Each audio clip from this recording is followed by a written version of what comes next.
government, the executive and the assembly, and the reasons that the members of county assembly have provided for impeaching their governor and requesting this house to agree with them and send the governor packing.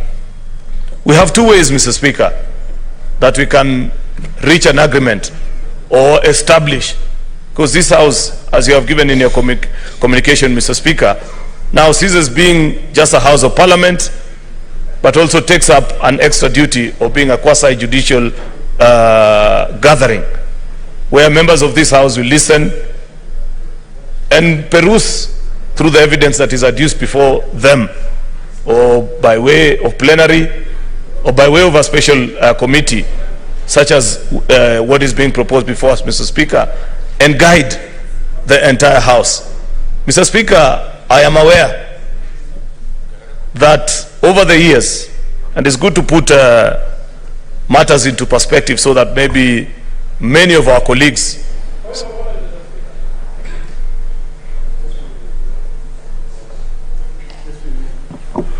What is your point of order, Senator Omtata? Yeah, my point of order is anchored on Article 181 of the Constitution, and I'm afraid we are just about to violate the Constitution of Kenya the way previous houses have been violating the Constitution of Kenya. Impeachment proceedings under the Constitution of Kenya is a preserve for the presidency. If you look at it, and even when you look at the impeachment of the president under Article 144 on grounds of medical grounds, and look at 145, it's not 145 that provides for impeachment. If you look at 181, clause 1D, how would you impeach a governor on the basis of physical or mental incapacity? So I think that Section 33 of the County Governments Act is an affront on the Constitution of Kenya. What was anticipated, and the Constitution cleverly uses the words removal and the words impeachment. And removal of the president is the only one where they qualify by saying by impeachment. All other removals, Mr. Speaker, sir, are through processes that include the tribunals.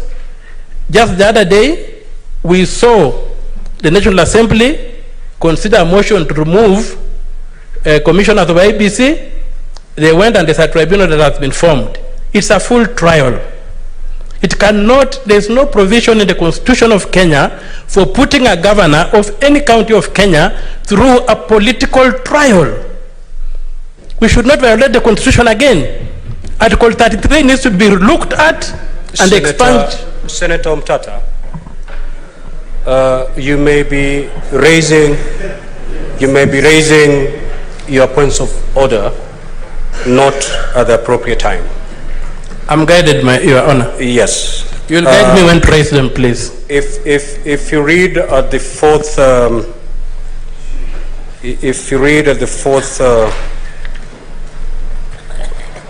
the third schedule, the rules of procedure for the hearing and determination of the proposed removal from office by impeachment of a governor, and I'll take you straight all the way to Regulation 13 and 14. Such preliminary objections have their space within the procedure, and therefore, if indeed you are inclined to move the way you're moving, then there is a time when you can actually bring those preliminary points, and they'll be determined at that level. As we are now constituted, the leader of majority is moving the motion as to whether we are going the plenary way or the special committee way. After all that is settled, before the hearing, then such preliminary objections can be raised and be dealt with before the main hearing actually commences. Thank you, Mr. Speaker. You know, it's interesting to have Senator Mtata here, because at some point he will have to draw a line, and this is with no ill will or malice actually, or bad intent on him, because he has carved a space for himself as a public interest litigant, but now he has another platform. You know, back then he didn't have a platform that he could perhaps raise some of these issues, but now you have a premium platform as a member of parliament. So somebody may say you have a double chance in life, that you can raise in court and on the floor of the house. I don't think many